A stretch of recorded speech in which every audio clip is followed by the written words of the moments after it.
Thing into consideration, I want to state that I am very proud of all of our town employees who did an amazing job. Plowing streets for 30 hours is very difficult. Obviously, they had breaks throughout that, as you have to do with human beings and for safety. But they really did an amazing job. I'm proud to stand with our workforce. I'm proud to stand with our union leadership.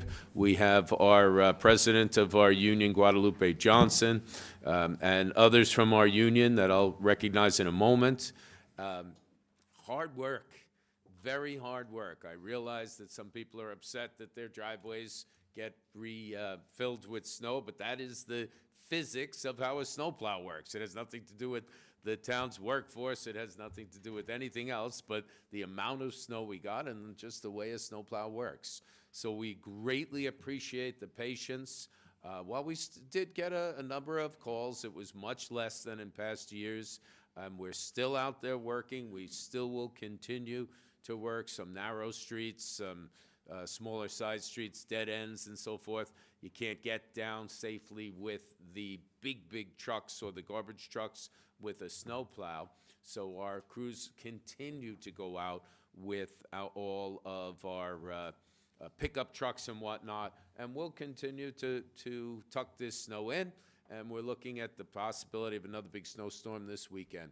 So most importantly, the residents of the town are safe, and I'd like to thank everyone from our workforce. They're exceptional workers. They were very motivated, as well as all the people involved in planning for and executing the snow. Commissioner John Tassone being one of them, everyone from the Department of Public Works under our Public Works Commissioner and Rich Lenz, sanitation, the whole team there with Commissioner Dan Pearl and all his employees, public information that doesn't get the thanks that they really should on a regular basis because they're always working behind the scenes, but you did so much to get our messaging out. Greatly appreciated. And I want to thank somebody who doesn't always get that thanks.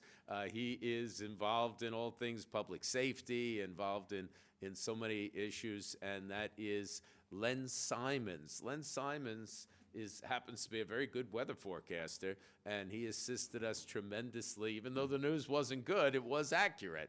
So my hat's off to Len. Thank you, Len, and everyone involved. Again, I'll repeat what I said in opening, and that is that our workforce, dedicated, tremendously competent, tremendous dedication to enthusiasm and motivation to do a very tough job over many hours, and a part of that comes from the leadership of very good people like our President, Guadalupe Johnson, our first Vice President, Gina Valley, our Executive Vice President, Tom Robinson, and a very special person that may not be specifically with our team here in the town of Oyster Bay, but his impact is felt here and felt every day throughout Region 1, and that is our CSEA Long Island Region 1 President, Jarvis Brown, who has been selected this year to be the 2026 recipient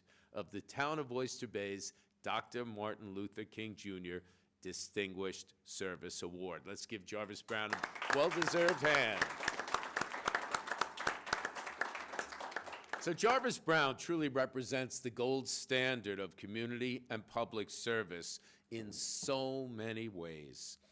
He's been a proud CSEA member for more than 20 years and an esteemed leader and advocate for workers' rights and workers' safety and workers' pensions and workers' compensation and workers' health care, all of the above, for quite a few years. Leading with the motto, communicate to educate, Mr. Brown is dedicated to building a stronger union and improving the lives and members across CSEA Long Island Region 1. As we all know, before being elected CSEA Long Island Region 1 President, Jarvis Brown served as CSEA Town of Oyster Bay Local President for 11 years, so he was here in office before I even walked in the door. And I want to personally thank you because you certainly helped to teach me the job of supervisor, how to care for over 300,000 residents, how to care for over 1,000 employees here.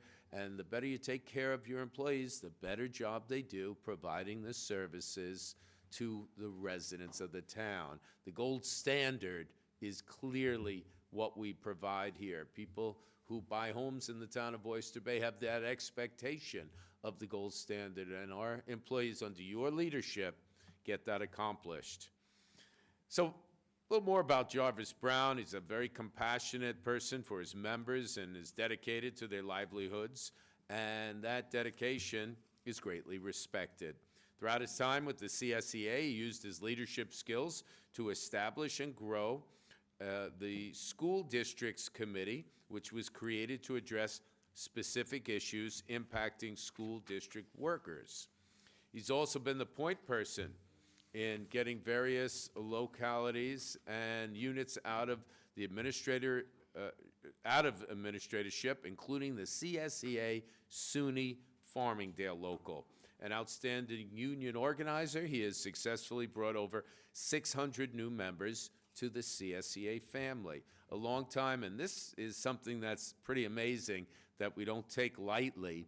During all of this, he has been a volunteer with the Wyandanch Fire Department, including chief of that department, which also has a tremendous amount of responsibility, especially when we talk about protection of our members. That same motivation to protect here, you do with your members in fighting fires and hazards and emergencies while keeping the membership safe is the goal. Not easy to do. Not easy at all, but we know that Jarvis Brown has created the template on how to represent, how to protect, and how to lead. So much like Martin Luther King Jr., Jarvis Brown works diligently to create an open and inclusive environment. He fosters a sense of trust and collaboration, thereby empowering emerging leaders and strengthening the overall movement. Now, we're very pro-union in this town. We represent everyone.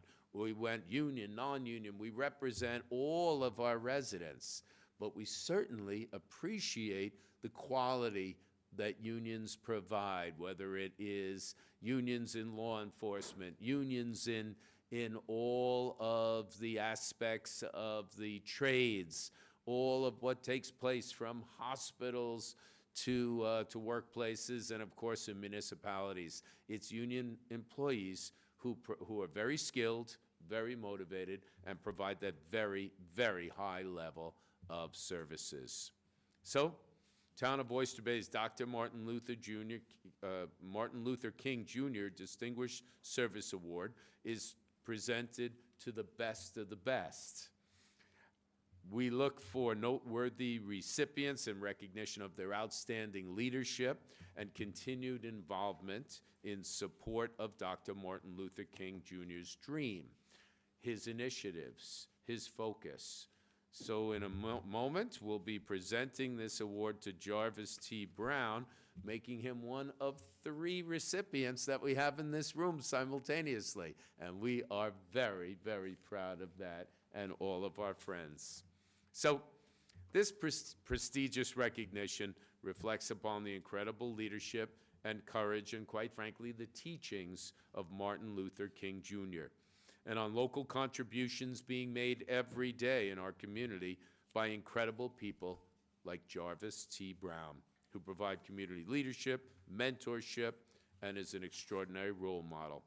Quite simply, Jarvis has always exemplified the highest ideals of public service and dedication to his job and to his communities. Because whether it is the community of firefighters, the community of Town of Oyster Bay employees, and now union employees in the municipal setting across Long Island, he expects the best of the best, and he assists them to reach that goal. And that spills over, by the way, because Jarvis Brown has also motivated people like myself and my colleagues, the elected officials, to always strive to be better, more inclusive, to work more closely, to respect each and every worker, no matter what their background, where they come from, what their ability level is. So you've made that big impact even on us, and we appreciate you for that. So with that, we congratulate you, Jarvis Brown. So please come forward and accept the Town of Oyster Bay's 2026 Dr. Martin Luther King Jr. Distinguished Service Award. And sir, you have earned this.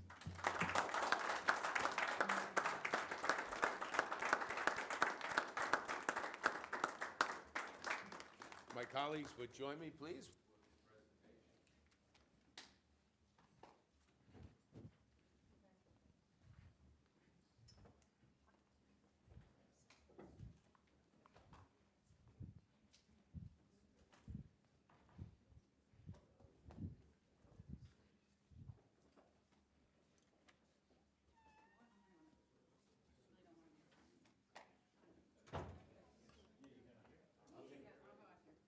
Would our colleagues from the union please come up and join us, our president, vice president, and director? Let's give them all a big hand, please. Would you join Jarvis on my side? Wherever you'd like to fill in, we'd love to have you right next to me. On behalf of the town's 300,000 plus residents, and especially on behalf of the best workforce anywhere in New York State, we present this with you because we appreciate your leadership and we want it publicly known that you have more than earned this award. Congratulations, Jarvis.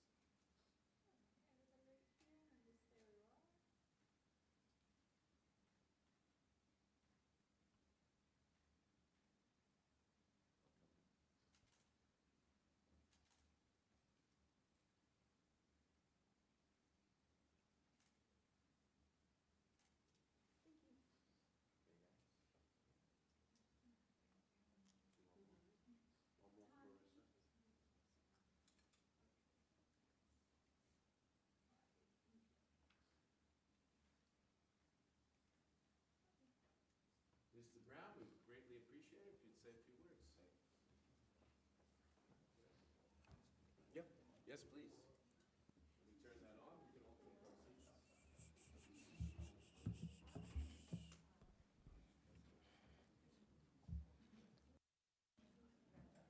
Thank you.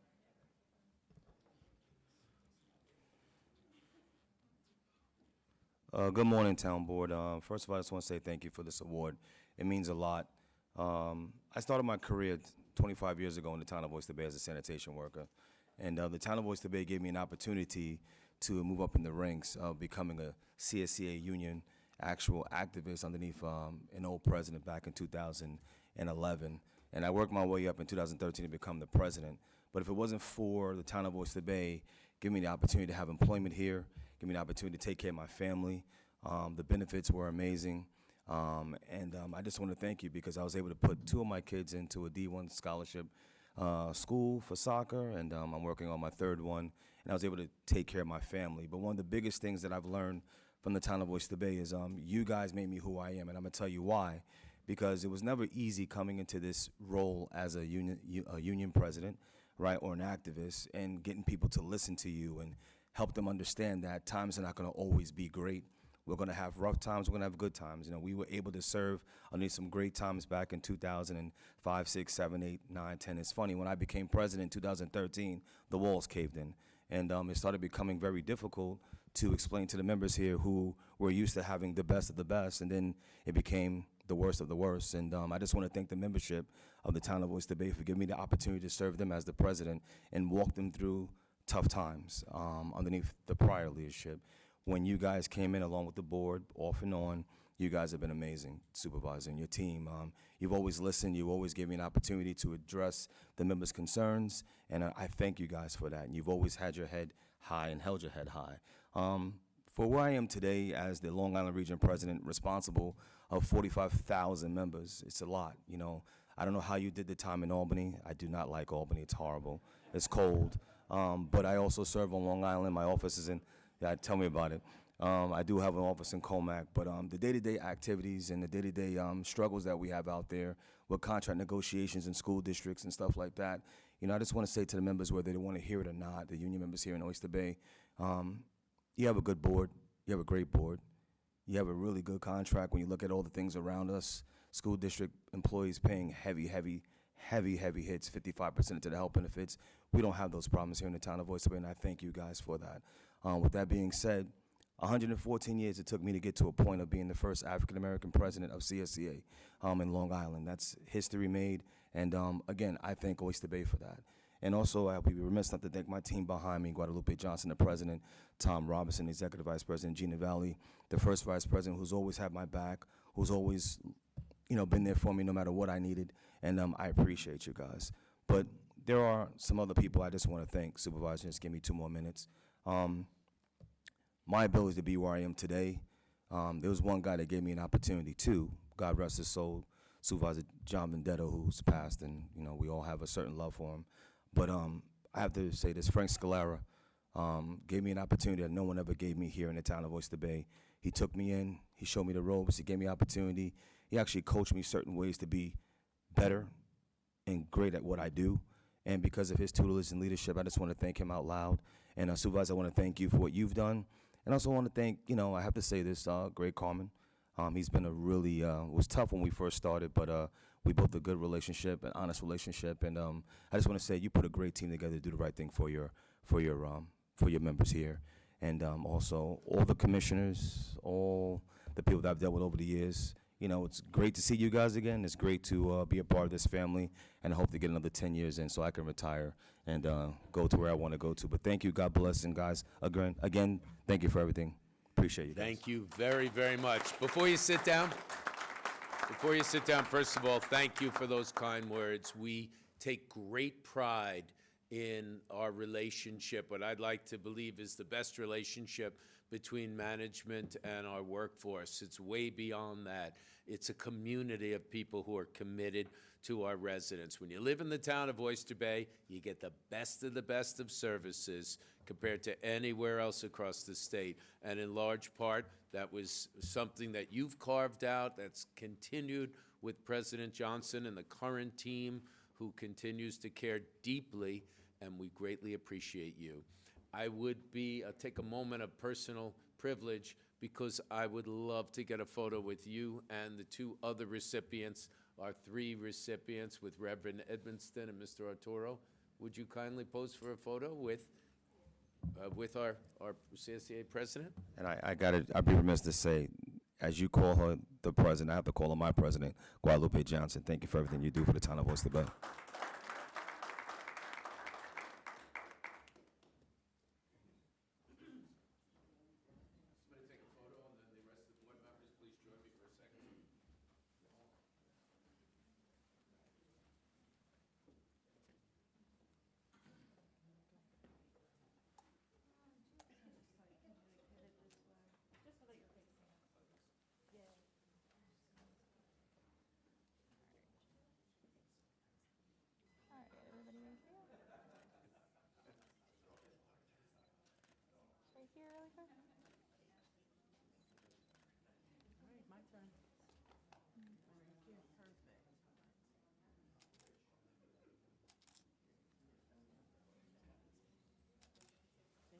If you photographers would stand over here, I'm going to ask you to come to the rail.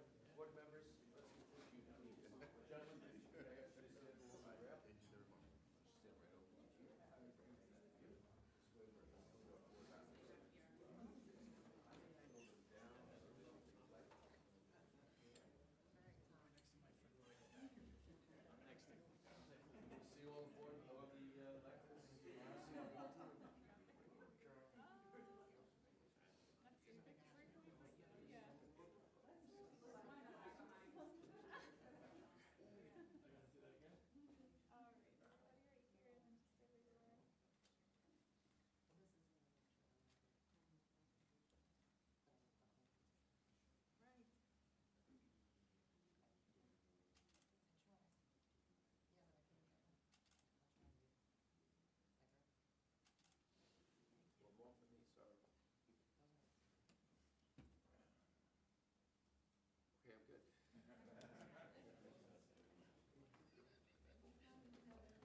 How about another big hand for Jarvis Brown, Mr. Arturo, Reverend Edmonston. Well, in a town where we respect, we reflect, and we protect, it is very important for us to recognize that today is Holocaust Remembrance Day. We're blessed to have Rabbi Ron of Syosset with us to reflect upon this important day. This is the day that marks the liberation of Auschwitz, the most famous and deadliest concentration camp during the Holocaust. They're all horrific. This one in Poland. With the rise of anti-Semitism globally, Holocaust Remembrance Day and education is more important than ever before, so people will remember. Rabbi Ron, we're so proud to have you here. You're an incredible gentleman, educator, religious leader, and friend. So if you kindly step up to the microphone, we are looking forward to hearing from you. Shalom. Good morning. Before I begin, I would like to thank Supervisor Saladino and all of you on the Oyster Bay Town Board for your constant support and for raising awareness to all forms of discrimination, but in today's instance, doing so by acknowledging the importance of Holocaust awareness and remembrance. This is the day that we remember and commemorate the 6 million Jews murdered by the Nazis and their allies. We also honor and recognize those who survived the atrocities of the Nazi regime. Today, January 27th, is the 81st anniversary of the liberation of Auschwitz. As time passes, the number of survivors of the Shoah, or Holocaust, decreases through the aging process. The only survivors still alive today with any real memory of the Nazi horrors are age 85 and up, as any younger survivors who miraculously lived through the concentration camps as infants have little memory of these events. I am a second-generation survivor, as is my wife. My children learned from their grandfathers at an early age what a concentration camp was. The responsibility to tell the stories of those murdered and the survivors has fallen on second-generation survivors such as myself, my wife, my brother, and my cousins, and the third-generation survivors like our children and their cousins. It is not only our responsibility to educate and protect all people, regardless of religion, race, creed, or sexual orientation to these horrors, but to also try to make sure through the education process that such evil behavior never happens again. Many times we hear the words or the chant of never again. These are not just hollow words, but a promise we must make now and to future generations that the world will not stand idly by while people are enslaved and murdered. During the Shoah, not one nation on earth stepped up to protest the mass killing and enslavement of Jews and minorities. The United States, under the leadership of President Franklin Roosevelt, turned away the ship named the SS St. Louis, whose passengers included over 900 European Jews with nowhere to go in 1939. The ship was forced to return to Europe as no nation wanted the Jews. Most of the ship's passengers eventually became victims of the Nazis. When Jewish groups in the United States begged the president to blow up the train tracks leading to the death camps, he also refused. The world watched in silence as Jews were killed in gas chambers and their bodies burned in crematoriums. My father was just 15 years old when taken by the Hungarian Arrow Cross and handed over to the Nazis, along with his mother and 3 siblings who were all under the age of 10. My father was robbed of his teenage years and forced to perform slave labor in labor camps, along with concentration camps, Bergen-Belsen and Theresen. The only way that the family survived was through my father finding ways to steal food on a daily basis. On days when he could not find food to steal, They literally starved. My father personally shared that Bergen-Belsen did not need gas chambers, just crematoriums, as the occupants were basically starved and overworked to death. Whenever we have frigid weather, as we're currently experiencing, I remember my father telling me that the SS was constantly counting them, all hours of the day and night, outside as if they could somehow escape. One can only imagine standing out in the bitter cold of winter in thin striped pajamas when we, as in this morning, complain of being cold while wearing warm sweaters and winter coats. My father-in-law had his entire family murdered in Auschwitz and was left after the war as a sole survivor. He has no gravesite or had no gravesite to visit and no day to observe their yahrzeit, which is the anniversary of one's passing. Former New York City Mayor Ed Koch, who served in World War II as a military attorney, referred to us all as survivors of the Nazis, as the Nazi goal was to kill every Jew on earth at that time and wipe out future generations. It is my responsibility to speak as often as possible on the topic. My daughter is quoted as saying, "Without the strength and courage of my grandfathers, there never would have been a me, and I'm forever and always grateful for my heroes who now watch over me." History must never repeat itself, and we must always include this in our school curriculums and continue to honor all those we've lost. I thank you, believe me, from the bottom of my heart, for giving me this opportunity to raise awareness as to what happens when evil is allowed to go unchecked with no one speaking out. Again, thank you so much for this opportunity today. I appreciate it. It's actually, Rabbi, it's actually all of us who need to thank you. Your commitment to educating people, your commitment to ensuring everything is done possible to protect Jewish people across the world and here at home has been second to none. You're really very special to us, and you need to know, and our residents need to know, that we side with Israel over and over and over again. There's been a lot of complicated goings on, including the horrific aspects of the war in Israel and Gaza, but that we have made it very, very clear we're all about respecting and protecting all of our Jewish residents and our residents of every walk of life equally, but we have made it very clear that when it comes to ensuring that our Jewish residents know this is home, this is a safe place, this is a place of respect, and this is a place where we will not allow that people of any walk of life, including our Jewish residents, to feel in any way diminished, discriminated against, harassed.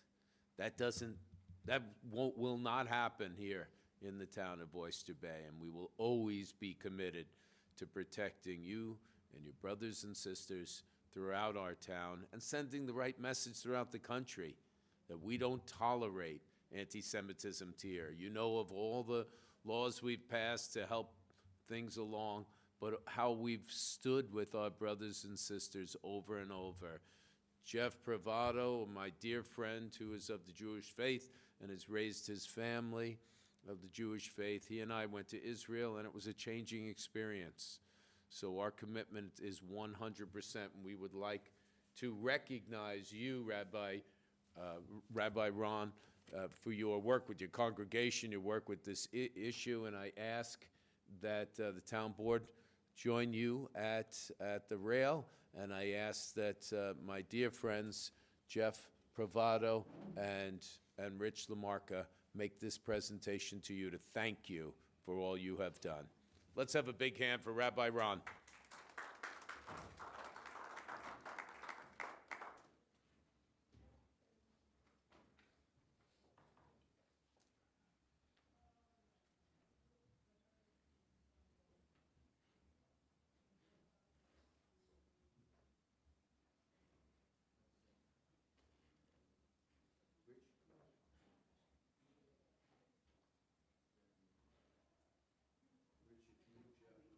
Say a few words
Okay, folks, just letting you all know how this is going to go today. We have one hearing. After that hearing, we will have we will present the resolution calendar for today. After that, we have, yes, one person speaking on the hearing. Rob will be here speaking on the hearing. And then after that, we break for executive session. I do not know how long that is going to take after we do our resolution calendar. We have some speakers for today, and Lisa, Dana, and Cliff to come and speak as part of public comment, which takes place after we come out. If you're able to wait, that's great. If you're not, Jim McCaffrey, please put your hand up. You can share with Jim McCaffrey anything you'd like to tell us, and we will address your issues immediately. Sometimes people are coming here to talk about snow, whatever it might be, so I just want to let you all know what the order will be in case you're unable to stay. Is it about snow issues? We can actually bring you up right after the resolution calendar. Oh, us? No, it's not. No. Okay. So we have Jim McCaffrey, and that's how we'll be doing things today. So with that, Mr. LaMarca, would you please pull the board? Supervisor Saladino. Present. Councilman Brodo. I am present. Councilman Hand. Present. Councilman Labriola. Present. Councilwoman Meyer. Present. Councilwoman Walsh. Present. And Councilman Monteleone. Present. We have a quorum, Supervisor. Thank you. Would you please call the first hearing? Today's hearing is to consider a local law to amend Chapter 233, Traffic of the Code of the Town of Oyster Bay.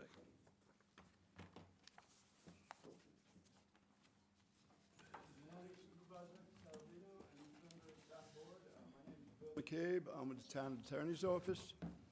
My main purpose here today is to present for your consideration a local law amending Chapter 233 of the Code of the Town of Oyster Bay. Chapter 233 controls the town's motor vehicle and traffic laws and is amended often in order to codify mostly the parking and intersection safety requirements of the town's residents. The changes enumerated in the local law being presented today include the addition and deletion of stop signs, right turn only signs, stopping prohibited during certain times, parking prohibition signs, and no standing zones, with each change listed by exact locations and/or intersections. These locations are throughout the town from Massapequa down south to Glen Head up north. These changes have generally come about by request from our town residents, civic associations, town business entities, by the police department, or a town employee who has seen a need to safeguard the safety of our residents and local drivers. The Highway Division of the Town Department of Public Works then conducts a traffic study to ensure each change is feasible and beneficial for the safety and convenience of our residents. And then once or twice a year, the Town Attorney's Office implements these changes to the code with a vote of the Town Board, and then by sending this local law to New York's Secretary of State to be filed and adopted. That's it. Is there anyone here who would like to be heard on this matter related to this hearing? Yes, Mr. Breska, please come forward. As always, could you begin by giving us your name and address for the record? Rob Bruska, 105 Devonshire Drive, East Norwich, New York. Good morning, everyone. Happy New Year, almost. Town Clerk, glad to see you.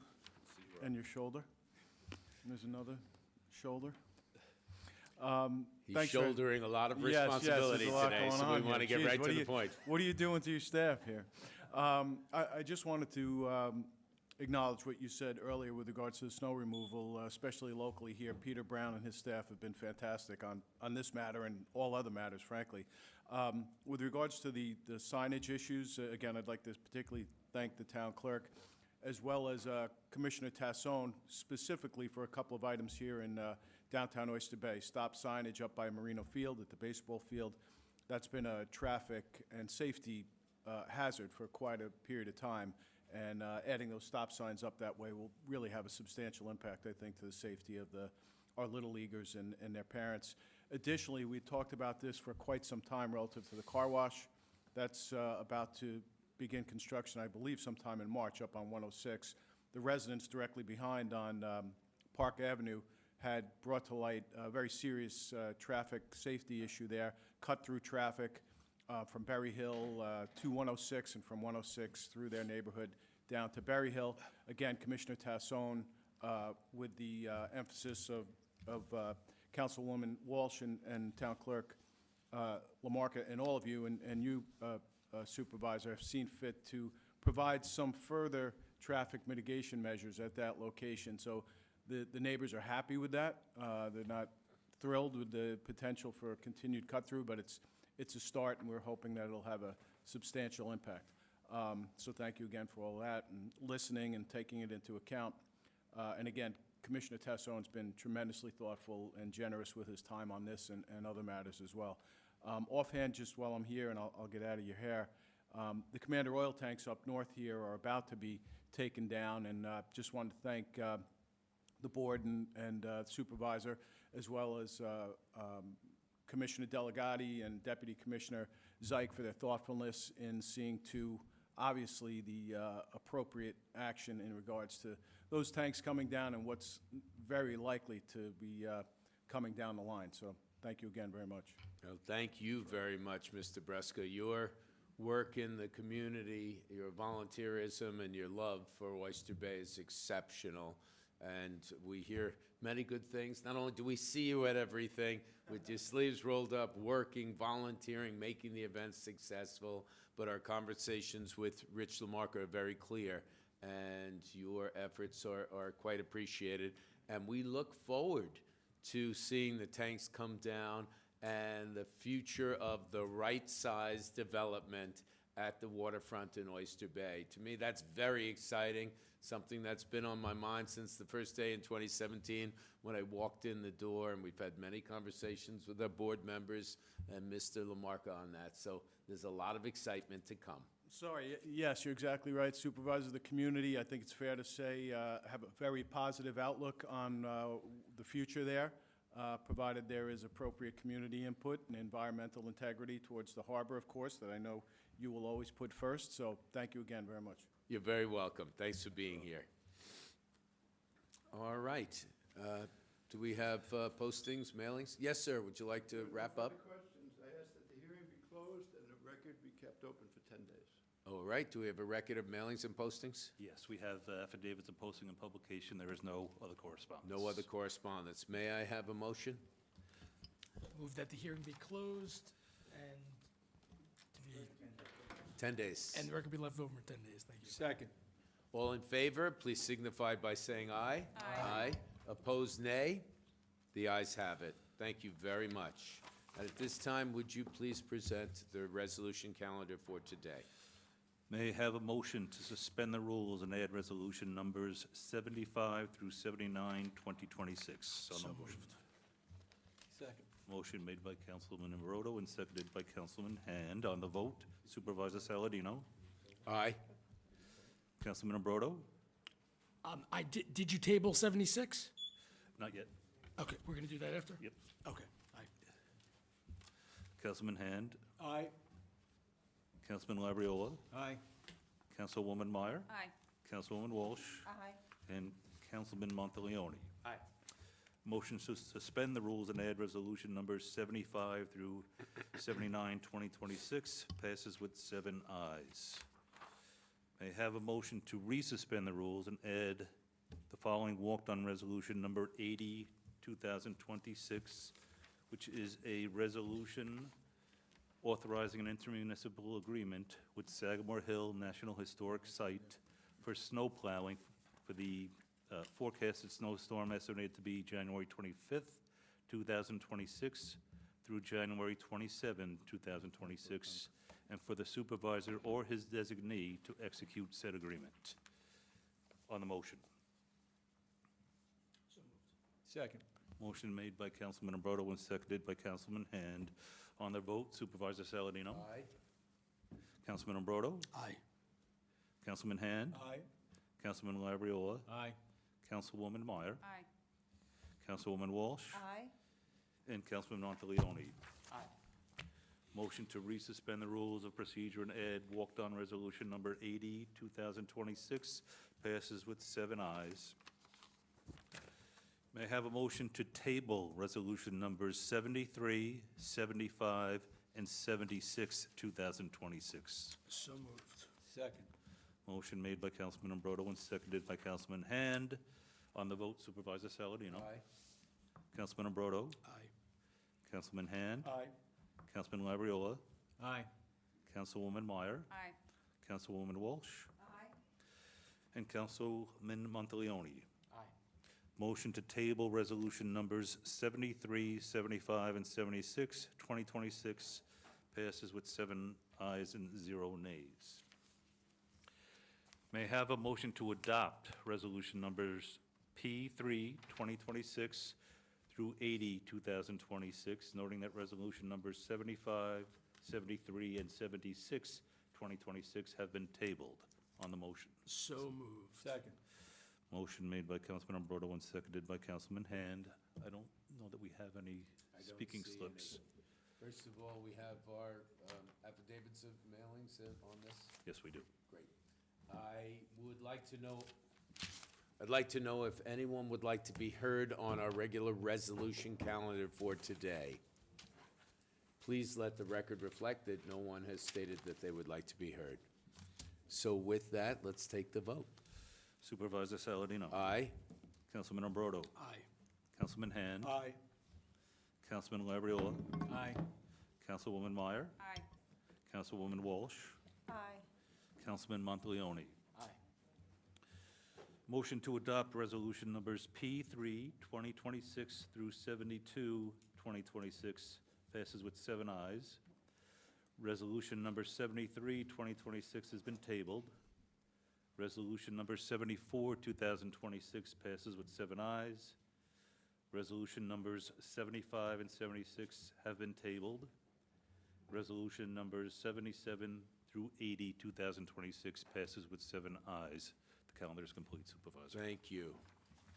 At this time, we're going to break for executive session, and we'll get back out as soon as possible to listen to folks here. I think we have one person left on public comment. All right, thank you very much. May I have a motion? I move that we enter executive session for the purpose of discussing pending litigation. Second. All in favor, please signify by saying aye. Aye. Those opposed, nay. The ayes have it. Thank you, folks.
May I have a motion, please? I move that the executive session be closed. No action was taken. Second. All in favor, please signify by saying aye. Aye. Those opposed, nay. The ayes have it. May I have a motion to close the board meeting? I move that the board meeting be closed. Second. All in favor, please signify by saying aye. Aye. Those opposed, nay. The ayes have it. Thank you very much. At this time, we open up public comment. Lisa Bomsey will be our speaker. Yes, please.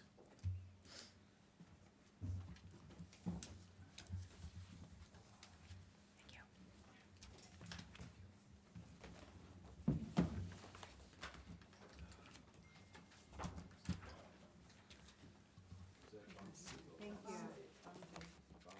Thank you.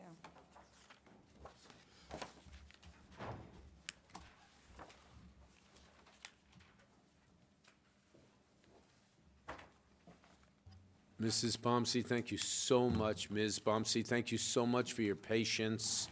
And we know you have been struggling with this issue for quite some time. We appreciate all of your patience and all you've been going through. Please proceed, of course. Don't worry.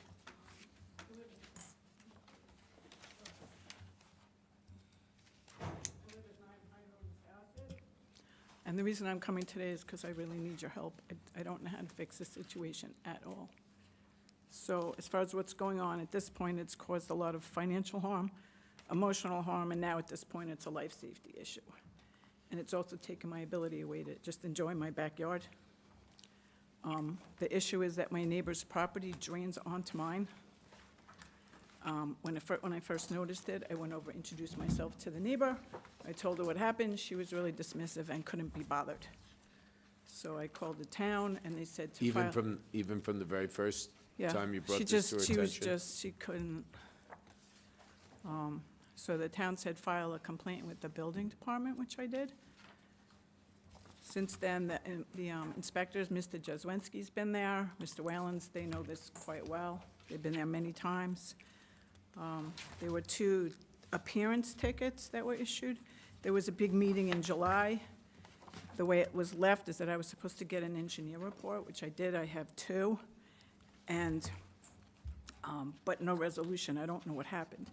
So what started as a flooding issue, if you look at the water, that's this very pretty waterfall. That's not a waterfall. It's their backyard flowing into mine. So, may I ask you a couple of, stop Sure. you along the way and ask for Sure. clarifications? Sure. So I'm going to turn to that, the most It's pretty. descriptive photo. Yeah. This is a fancy retaining wall on your property. Yeah. Beautiful. How far is this retaining wall from the property line? Whatever, I guess 20 feet, 10 feet, whatever it's supposed to be, it was legal. Whatever the minimum I is? guess, yeah. Okay. Do you have photos of showing the water coming from their property onto your property? I guess there's a fence, There's a perhaps? fence. I only have the downspouts. I don't know if Mr. Jenswensky had it. I couldn't find the pictures. I was trying to find it. I've gone up Have and seen you, it. during perhaps a rainstorm, you've seen it? Have you seen the water coming from their property onto your property? To put this aside for a moment, have you seen that, witnessed that? Yeah. Do you have photos to show that? No, it was like Okay. pouring rain and I'm standing in a tree.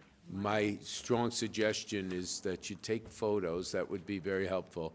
Take photos showing that water on their property coming across, moving toward your property. Okay. Or a video, Are you or able to both. see that? Are you able to see You that? can, from you the- could, you Okay. can see it. And so it started flooding there, and what I didn't realize, as the time's gone on, there's a second set of walls to the left that are by the pool. I guess it was also running in there. So you can see there's another wall, there's another picture with the wall by the, there's another set of walls. There's the fancy wall, and then there's This one. that wall. This one, That right? one sits by the pool. It's the Okay, second this sits wall. by the pool, and what occurs here? It's coming down. You see So- water cascading It from comes it, through the back, and so there's like 4 stripes running down it. And where the water, stains from where the water comes. And how far is this wall from the property line? minimum, I I don't know, I could get measurements if you want. I'm just asking for it. What I really would like to know, what we would really like to know, is when you walk up there during a rainstorm, Can I see it? can you see water going from your neighbor's property onto your property, separate from Okay. the, Can you get this? pictures? Yes, you can. You have witnessed that. I've seen it, but I didn't take pictures. You didn't Trying take to it, pictures, it's pouring. but you have witnessed that. Yes. That would be very And I think important. the inspector did too, because he's come in the rain. He's been out there in the rain Okay. to watch it. So what started happening, and I didn't realize it's, because it's been a lot of years now, it's pushing that top wall down, you know, to the point that it'll collapse. And it runs through the bottom wall into the pool, which is those stripes, which is a whole nother issue. It's just, Okay. it's causing damage across the board. 16 Roberts Circle. Whose property is that? My neighbor behind me. The one that you are telling us, you're suggesting the water's coming from their property? So there Okay. are pictures They- of the downspouts, the engineers have it. There's- How did there's you get this photo? standing on the fence. So you can see this view from your property? Yeah, I'm So standing it's at the not fence. like 100 feet away, it's relatively close? Yeah. Okay. So part of the concern now is, if you look at the last picture, it's that those walls, especially the top one's really close to the pool. And it's going over, and when it falls, it's gonna hurt somebody. And the engineer said that I can't do anything until he stops it. It's too much water, so I'm gonna, I mean, it's Can't gonna cost. do anything, I can't put enough drainage on my property, more drainage, to stop the amount of water coming down. did he say why? It's too much water. It's coming down the halves of the, you can see the downspouts. It's coming down the downspouts, and the patio's pitched toward me. And your engineers, maybe I'm There's hearing two something wrong. reports. There's too much water and nothing can be, in a world where, let's say, money was not an issue, did the engineer suggest there's nothing that could be built that could steer that water to a different place? Well, what they said for what he needs to do is to bring it to code, is to put down dry wells to stop it, instead of it just drains at me. Because there's also a patio, so it's not an impervious patio, it just runs down the back. Okay. So it's all coming, you know, it's in all different directions. Okay. And so they said, so I mean, obviously I have to spend a lot of money to fix it, but he said that I can't fix the amount of drainage I need because someone's house is emptying onto mine. Is this a photo that shows the back of your property? And is this the approximate, up here, you see this wall, this berm, really? Is that where the neighbor's property begins, Yeah, it's a little approximately? bit, yeah, a little bit more So of their where your property hand is is. at a higher elevation than yours? That's throughout? Okay. Please proceed. So I submitted the reports, but I haven't heard anything, no resolution. Two engineers both said, so I'd say so it wasn't just one. Has anyone in the building department, have you submitted all of your reports, engineers' reports, to our building department? Including reports that speak to the way the water is running? Does your engineering report reflect Yeah, there's two that in water there. is running from your neighbor's property onto your property? Would you please make a note of that and search for that in the file, There's please? two in there also. The reports are in there. Was there any flooding before you dug out the pool and put in the retaining wall? What I didn't know, again, learning, when I bought the house, I was so excited because it was a dry basement, I'm all excited. At closing, go in the basement and there's a wet vac. I'm like, oh shit. So, You have flooding in your basement now? well, again, not knowing where it came from, so I had the contractor pitch the patio away from the house. We redid the basement because it flooded. It wasn't enough, he redid it again, rips the whole thing out, puts French drains, so it kind of pitched to the back, but at least it stopped flooding the house. I couldn't see where it came from. What happened, I guess, 2020, I guess 2021, they took, there was like a chain link fence and it had ivy, so you couldn't really see. And I had kind of bushes, whatever the people from before me had, but when they took all the ivy down, you could see into their house. I'm like, well, that's not gonna work. So I took out the hairy bushes, whatever, and I put a row of arborvitaes. Then you could see where it was coming from. It's still possible some of it dispersed a little from the roots of the other trees, but then I actually could see where it came from. I didn't really know. So it's been happening. I just didn't know, I just thought it was the little hill. And the engineer's like, no. Just to bring us a little more clarity on that, prior to this construction, was there any flooding on your property?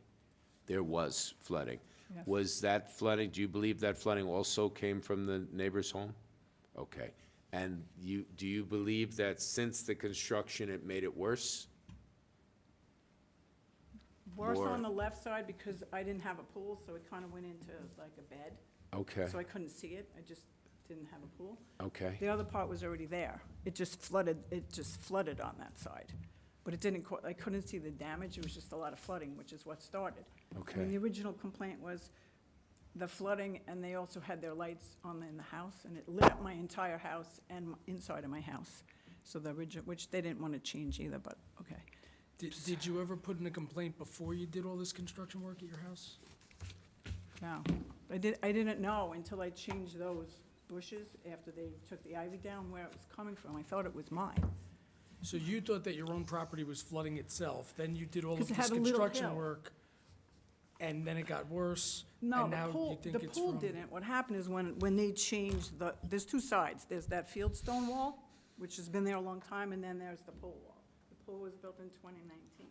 That fieldstone wall was there for a long time, but I used to try to respond to whatever they were doing up there, and I didn't want to look at their house.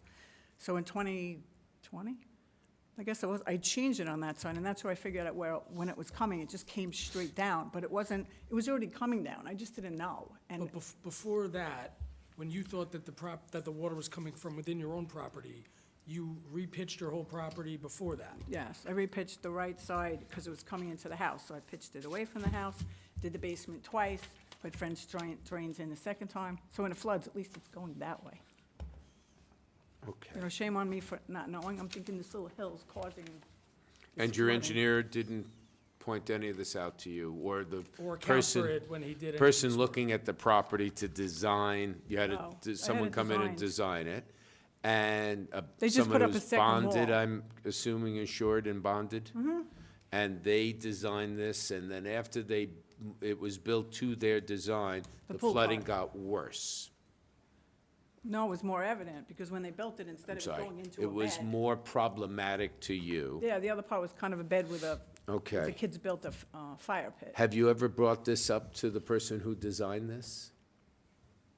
We never brought up to the person. No, they put one wall in, I don't think they but again, if they were designing it knowing what the hill was, they'd never know how much more, that's the problem. It was still built with the incline, knowing that. They wouldn't know the neighbors flooding it. Okay. When they built it, you're thinking you have your own property, they don't know. Well, I think normally an engineer would take that into account in designing a feature like this on a property. Well, no matter what, Or they you're in should, this, anyway. you're in this situation today. Maybe this is a situation where one entity is responsible, maybe it's multiple entities, including the person who designed this.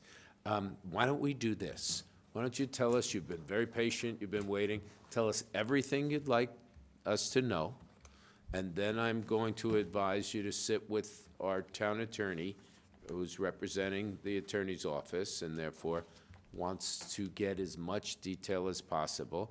And I think what I'm going to ask you to do, for starters, is to get a place in your property where you could take photos and video showing water going from your neighbor's property, crossing over to your property. That's key to this issue and how the potential for it to get resolved. All right? But please let us know everything you'd like to tell us.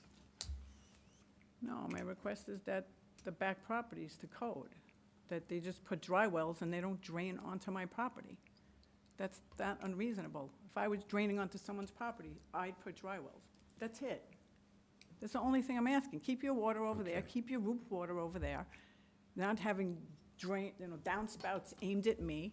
Even at the meeting, it was mentioned there were ways to turn around and divert it, and they didn't do anything. Were they at the meeting? Yes. Okay. Dr. Bomsey, I Yes. see two similar photos, different seasons. No, what happened is, the one in your right hand he had an extension on it. Yes, I So see we took the extension off, That so was I the just had, extent of yeah. the remedy?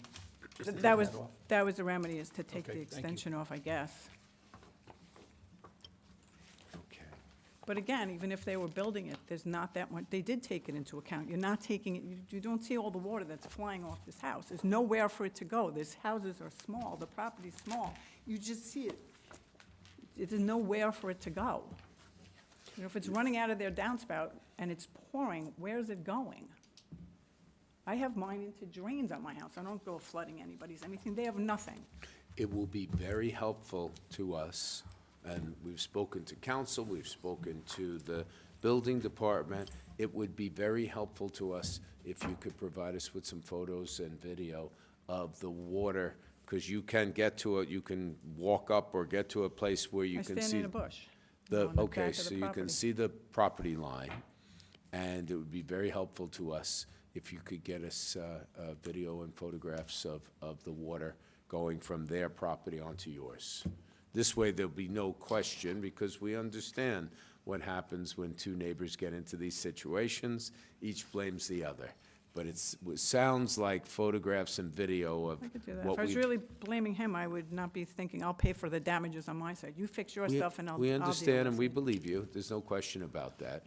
But this is a process that probably will end up in court in some fashion, and that type of, Is that court here or that's like court, you go sue somebody? Is that- I again, don't I'm know what going that to is. ask you to speak to our attorney. Raise your hand, please. Okay? And he'll walk you through those steps. But it would seem obvious to us that if that kind of photographs and video could be recorded by you, that would be a big help in remedying this situation. And we understand you have been through just a horrendous situation, and we all have tremendous sympathy for you, what you've been through, what you continue to deal with. And one last question. You said now this could be a liability in terms of human injury. Can you expand on that, please? The wall over the pole, the second wall is coming down. You can see it going this way, you can see it coming over. But if I try to rebuild it with too much water, it's still not gonna hold it. So if you look at how No close it is. matter what you do about building it, whatever height you create, There's so much water running in it and through it, that Okay. what they're saying is not enough drainage to catch the stream of water coming from, there's too small an area of hill to create that kind of water. okay, It's not a big enough stretch. okay. So I We don't know what to certainly do understand to what you're fix it without- communicating and what you're going through. So you'll speak to our attorney now. Okay. You'll provide him with that evidence, and then we'll move forward. Okay. Thank for you your very time. much for being here. Thank you for taking the time. We appreciate it greatly. With that, that wraps up our town board meeting, and I thank everyone for your participation. Wait, one more important, very, very important message from our receiver of taxes. Jeff Provato, please proceed. Thank you, Supervisor. Just for anybody, still might be watching, we have a couple of tax grievance seminars coming up. February 2nd and 3rd will be at the Hicksville Community Center. February 2nd will be at 7 p.m. and February 3rd at 10 a.m. And then the 11th and 12th will be right here in this room, at 7 p.m. on the 11th and 10 a.m. on the 12th. And those two only, the Town Hall North ones, will be live streamed. You'll be able to watch them. Any questions, call the office 624-6400 or email us at receiver-of-taxes@oysterbay-ny.gov. That's it. You asked for questions. I have a question. Go ahead. How are these, thank you, Lou. Thank you. Have a good day. How are they going, and what kind of turnout do you get for these events? I would advise come early. We typically fill up all the seats, and we don't want anybody turned away. That's why we hold it at this facility and the Hicksville facility, because those are two of our largest facilities. You get a couple hundred people. And please let me know if that's not sufficient to assist every resident who's looking for information. We'll book more. We'll work with you to provide more locations. It sounds very, very successful, and it Yep. sounds like these events have been something the residents greatly appreciate. The It's all fact that good. you have standing room only Yep, speaks exactly. volumes. So just give us those dates again and the phone number to get more information. Sure, February 2nd and 3rd, 7 p.m., and then 10 a.m. at the Hicksville Community Center. February 11th and 12th, 7 p.m. and 10 a.m. right here in Town Hall North. Receiver of taxes at oysterbaytown-ny.gov, and also 516-624-6400. You can reach us with any questions. Thank you, Supervisor. Thank you very much, Jeff Provato. All right, God bless everyone, and most importantly, please be safe.